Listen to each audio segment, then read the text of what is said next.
Nous poursuivrons cette force maléfique jusqu'à ses propres terres, envahirons son cœur occidental et lutterons pour la vaincre. Ça vous fait peur? C'est normal. Et ces mots sont ceux d'Hassan al-Banna, le fondateur de la confrérie des frères musulmans. Après plusieurs semaines d'attente, le Figaro dévoile le rapport tant attendu sur cette organisation peu connue du grand public. La confrérie des frères musulmans, fondée en 1928 en Égypte, s'est implantée progressivement dans toute l'Europe à partir des années 1950. En France, le rapport dévoile une implantation territoriale très importante des frères musulmans.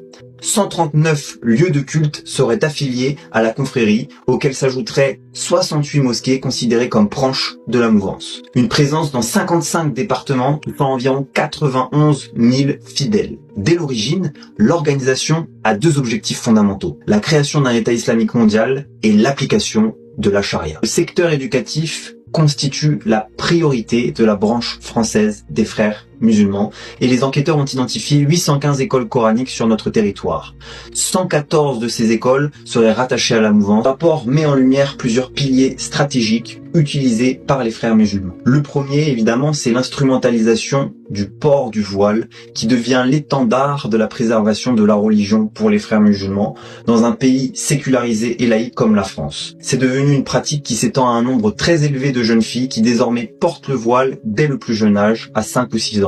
Deuxièmement, il y a l'accusation d'islamophobie pour empêcher toute critique et enfermer nos concitoyens musulmans dans une position victimaire. Troisièmement, la prédication numérique avec de nombreux influenceurs islamistes qui diffusent des contenus radicaux touchant des centaines de milliers de jeunes. Quatrièmement, évidemment, l'exploitation du conflit israélo-palestinien avec une instrumentalisation de la cause palestinienne pour coaliser les pays arabes contre l'Occident. Depuis les attaques du 7 octobre 2023, le rapport constate d'ailleurs une montée des activités antisionistes et des propos antisionistes au sein des mosquées. Certains imams proclament leur amour pour le Hamas sans aucun problème. Et figurez-vous que ce problème concerne principalement l'Occident. Les pays musulmans, eux, sont beaucoup moins touchés que nous par ces dérives totalitaires. Et la confrérie concentre désormais ses efforts en Europe. Il faut donc que nos responsables politiques prennent des mesures fermes face à cette organisation qui dévoie la religion musulmane pour imposer une idéologie totalitaire en parfaite contradiction avec nos valeurs.